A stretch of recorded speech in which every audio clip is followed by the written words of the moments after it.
पढ़े।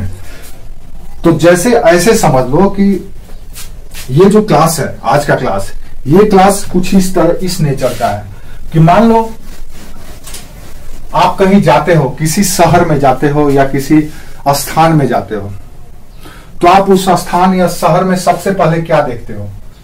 तो आप देखते हो उसकी चौहद्दी या सीमा, कि वो कहां से कहां तक फैला हुआ है। फिर आप देखते हो कि उसमें किस तरह की इमारत है, ये देखते हो। फिर आप देखते हो उसमें किस तरह की सड़कें हैं, ये देखते हो। फिर देखते हो कि दुकानें कैसी है। फिर देखते हो कि वहां के लोग कैसे हैं। तो आप देख रहे हैं अर्थव्यवस्था के यही पहलू का, कि अर्थव्यवस्था में को पूरी दुनिया को समझना है, पूरी दुनिया की अर्थव्यवस्था कैसी होती है। और जैसे ही आप समझते हैं कि कैसी होती है, तो आप अंदर आते हैं तो देखते हैं कि भाई इसमें सरकार भी खड़ी होती है, इसमें उद्योगपति भी खड़े हैं, किसान भी खड़ा है, रिटेलर भी खड़ा है, और इसी में कंज्यूमर क्लास भी है। तो ओवरऑल यही तीन लोग हैं। यानी कि शहर को समझने के लिए हमको शहर की चौहद्दी को जान लेना है, उसकी सड़कों को जान लेना है, उसकी इमारतों को जान लेना है और उसके लोगों को जान लेना है। जब ये चार चीज शहर के बारे में जान गए, देन शहर की बारीकियों को समझने में आपको दिक्कत नहीं होगा। जैसे तो अर्थव्यवस्था को भी ऐसे ही हमें समझना है। हम अर्थव्यवस्था को एक तरह से हाथ में रख लिए हैं और दूर से खड़ा होकर के देख रहे हैं कि इसमें क्या क्या होता है। यही काम हम आज के क्लास में बताने वाले हैं। हाथ में अर्थव्यवस्था के पूरे वर्ल्ड इकोनॉमी को रख लिए हैं और इसको ध्यान से देख रहे हैं कि इसमें क्या क्या होता है। तो हमको दिखाई दे रहा है कि इसमें तीन लोग शामिल हैं। एक सरकार है, दूसरा उत्पादक वर्ग है और तीसरा उपभोक्ता वर्ग है। यही तीन लोग हैं। यही तीन लोग मिलकर के पूरे इकोनॉमिक एक्टिविटी को या इकोनॉमिक साइकिल को चला रहे हैं। सरकार अपना रोल निभा रही है, उत्पादक अपना रोल निभा रहा है, कंज्यूमर अपना काम कर रहा है। अब ये तीनों जो अपना अपना काम कर रहे हैं, अपना अपना रोल प्ले कर रहे हैं, वो कौन कौन से रोल प्ले कर रहे हैं, कौन कौन से रोल प्ले करेंगे, कौन कौन से रोल प्ले करने के दौरान उनको चैलेंजेस फेस करना पड़ रहा है, कौन कौन सी समस्याएं उसके सामने आ रहा है, कैसे उससे निपट रहे हैं, सरकार उनके लिए क्या क्या फैसिलिटी प्रोवाइड, ये सारी की सारी तमाम बातें हम अर्थव्यवस्था को ओवरलुक करते हैं तो समझते हैं। कुल मिला जुला करके आज का जो हम लोगों का क्लास था या सेशन था, ओवरलुक ऑफ वर्ल्ड इकोनॉमी, आज का हमारा क्लास का। अब जैसे ही ओवरलुक ऑफ वर्ल्ड इकोनॉमी समझ लेंगे, देन कल से हम लोग चैप्टर शुरू कर देंगे। तो पहले हम लोग सरकार की ओर से ही शुरू करेंगे कि सरकार, क्योंकि सरकार के ही कंट्रोल में है, सरकार ही माई बाप है, तो पहले माई बाप को ही देख लेते हैं कि ये क्या क्या करते हैं किसी देश की अर्थव्यवस्था में। उसके बाद देखेंगे कि इंडस्ट्रीज, यानी कि इंडस्ट्री कर रहे हैं, प्रोड्यूसर क्लास, वो क्या क्या करता है, उसको क्या क्या समस्या है। और थर्ड में आएंगे हम लोग कंज्यूमर क्लास, यानी तीसरा वर्ग जो उपभोग करता है, जिसके लिए ये सारा सिस्टम है, उत्पादन है और सरकार है, ये सब कुछ उसी कंज्यूमर क्लास के लिए है। कंज्यूमर क्लास भले ही सबसे नीचे है, लेकिन सारी की सारी सेवाएं उसी के लिए दी जा रही है, उसी के लिए इंफ्रास्ट्रक्चर बनाया जा रहा है, उसी के लिए रोड, रेलवे, हवाई, जलमार्ग, बिजली, स्कूल, हॉस्पिटल, पता नहीं क्या क्या, बाजार, तरह तरह के विविध प्रकार की वस्तुएं, कार, लैपटॉप, फोन, कपड़ा, दवाई, तरह तरह के फूड, श्रृंगार के सामान, पता नहीं क्या क्या चीज हम उत्पादन कर रहे हैं। किसके लिए कर रहे हैं? उस कंज्यूमर क्लास के लिए कर रहे हैं। तो उसको क्या क्या चाहिए, क्या क्या समस्या है, सरकार क्या कर रही है, कॉर्पोरेट क्या करते हैं, प्रोड्यूसर क्लास क्या करते हैं, कैसे काम करते हैं, किसके अधीन काम करते हैं, उनको बेनिफिट क्या होता है, उनको क्या लॉस होता है, ये सब कुछ हमको इकोनॉमी में पढ़ना है। तो कुल मिला जुला करके इकोनॉमी का दायरा थोड़ा सा व्यापक हो जाता है, और इस व्यापक दायरे में से अगर हम किसी एक छोटे से टॉपिक को उठा करके पढ़ाने लगेंगे, देन आपको समझ में नहीं आएगा कि कहां से क्या जोड़ना है, कैसे जोड़ना है। तो ये जो कल से हम लोग का आज हमारा इंट्रोडक्टरी सेशन था कि how to know world economy, दुनिया की अर्थव्यवस्था को कैसे समझाया जाए, या how to seen world economy, कैसे दुनिया की अर्थव्यवस्था को देखा जाए। तो जब देख लेंगे देन समझ जाएंगे, समझने में आपको दिक्कत नहीं होगी। समझ में आया? ये था हमारा आज का सेशन। कल हम लोग देखेंगे प्रोड्यूसर क्लास। प्रोड्यूसर क्लास में कौन कौन है? प्रोड्यूसर क्लास में इंडस्ट्रियलिस्ट है, प्रोड्यूसर क्लास में सर्विस प्रोवाइडर है, प्रोड्यूसर क्लास में फार्मर है, ये सब के सब उत्पादक वर्ग हैं।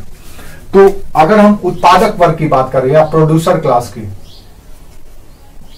तो प्रोड्यूसर क्लास में हमको देखना है कौन कौन है, इनके क्या क्या समस्या है।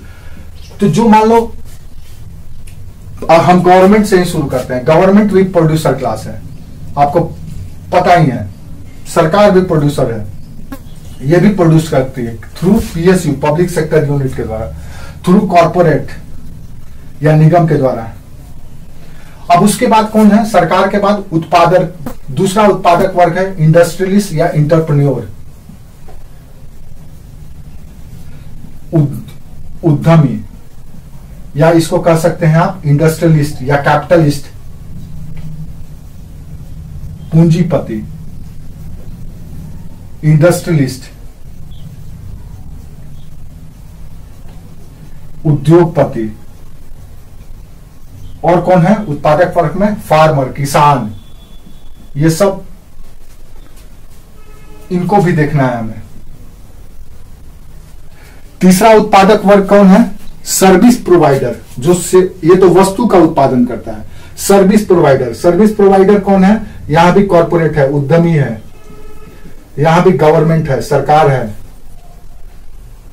क्या क्या सर्विस प्रोवाइड करता है भाई, बैंक, बीमा, स्कूल, अस्पताल, और पता नहीं कितने कितने तरह के सर्विसेज जो सेकेंडरी सेक्टर, टर्शियरी सेक्टर में शामिल है। ऐसा है। तो ये प्रोड्यूसर क्लास, ये सब के सब प्रोड्यूसर क्लास हैं। एक और प्रोड्यूसर क्लास आजकल आ गया है, कौन सा, क्वाटरनरी सेक्टर का और फिफ्थ सेक्टर का, पांचवें क्षेत्र का। ये सब भी प्रोड्यूसर है। ये अपने आइडिया को बेचते हैं, ये अपने नॉलेज को बेचते हैं, ये अपने रिसर्च को बेचते हैं, ये अपने स्किल को बेचते हैं। जैसे कोई आईआईटीएन है, कोई टीचर है, ये सब अपने स्किल को बेचते हैं। जैसे हमने 5 क्लास में 5 कैटेगरी में इकोनॉमिक को बांटा था, मतलब क्षेत्र के आधार पर या इकोनॉमिक प्रैक्टिस के आधार पर हमने 5 क्षेत्र में बांटा था, प्राइमरी, सेकेंडरी, टर्शियरी, क्वाटरनरी और फिफ्थ सेक्टर या क्वाइनरी सेक्टर। तो उन 5 के 5 सेक्टर सब के सब उत्पादक वर्ग हैं। तो उत्पादक वर्ग क्या करता है, क्या उत्पादन करता है, कैसे रेगुलेट होता है, कैसे विनियमित होता है, किस एजेंसी के माध्यम से करता है, उसकी जरूरतों को पूरा कैसे की जाती है, मार्केट में कैसे काम करता है, कैसे लोन लेता है, कैसे पूंजी बनाता है, कैसे टैक्स देता है, क्या उत्पादन करता है, किस तरह के तकनीक का प्रयोग करता है, ये सब के सब। और फाइनली तीसरे चैप्टर में हम लोग पढ़ेंगे कि जो कंज्यूमर क्लास है, उपभोक्ता वर्ग है, उसको क्या क्या, वो क्या क्या फेस करता है। तो ये दूसरा गवर्नमेंट हो गया, पहला गवर्नमेंट, दूसरा प्रोड्यूसर क्लास और तीसरा कंज्यूमर क्लास। कंज्यूमर क्लास में क्या क्या पढ़ना है, तो कंज्यूमर क्लास में हम पढ़ेंगे कि टाइप्स ऑफ,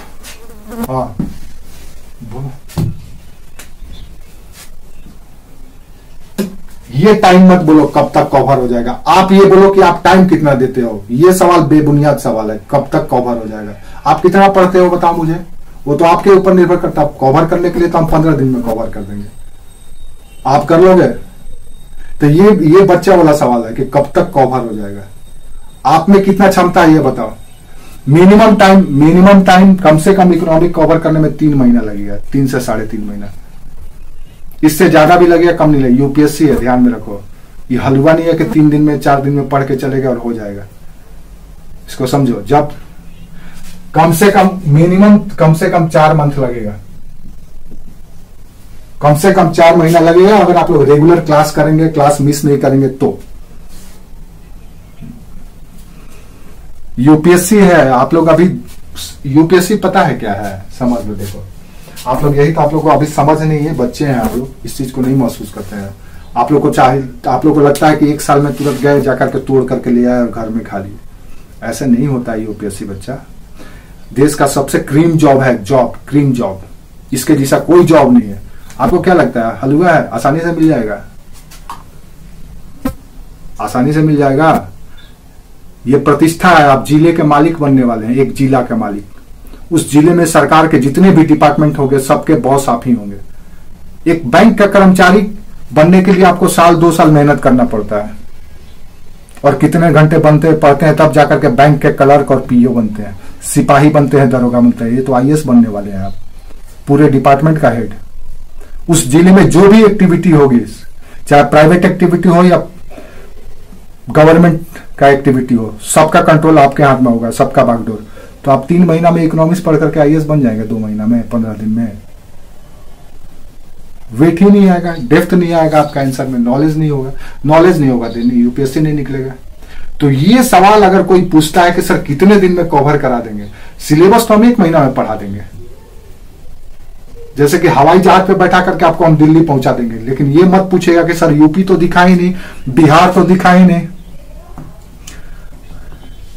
पढ़ाना पड़ेगा तभी तो आप लिख पाएंगे, नहीं तो पढ़ाना बेकार है। फिर अगर हम चाहेंगे तो ऐसे समझ लो, आपको दिल्ली जाना है, आप महाराष्ट्र में हो, मान लो आप महाराष्ट्र में, कल्पना करो आप यहाँ पे हो महाराष्ट्र में, अब आपको दिल्ली जाना है।